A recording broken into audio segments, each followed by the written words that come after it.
What is happening, guys? Gary Jahman here, back at it again with a new video. Hope you're doing well, hope you're safe and happy. So in this video is all about this guy here, the Tamron. Tamron. Tamron. The Tamron 20 to 40 mil f2.8. We're gonna unbox it together, and then we're gonna switch things. What you're seeing now is with the Viltrox 20 mil f2.8. So yeah, let's see. So here it is, guys, the Tamron 2040 mil.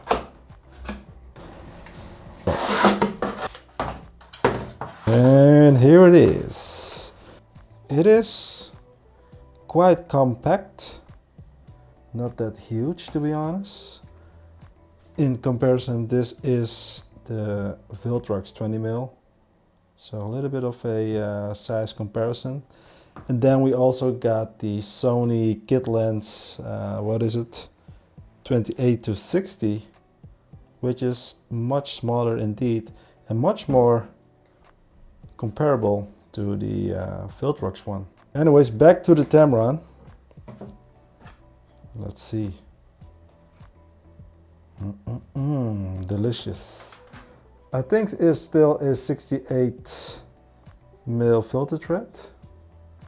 It got a nice USB-C thingy here to do some firmware upgrade. 67 mil it is, by the way, guys. Filter thread 67. All right, nice rubber gasket. So that looks pretty awesome. So this is now with the Tamron 20 to 40 f2.8. What do you think? I think it looks pretty cool. So let's zoom in a little bit. And the thing is that you have to reverse it. So when it is not collapsed, it is now on 20. And then when you collapse it, you zoom in, it's the other way around. But the focus seems to be pretty cool. So, right. Alright, that's it for this video. If you want to see the full review in a couple of weeks, subscribe to the channel, of course, and I'll see you in that video. If you got any questions about this lens, let me know in the comment section down below. And as always, stay safe, stay happy. See you in the next one. Good luck.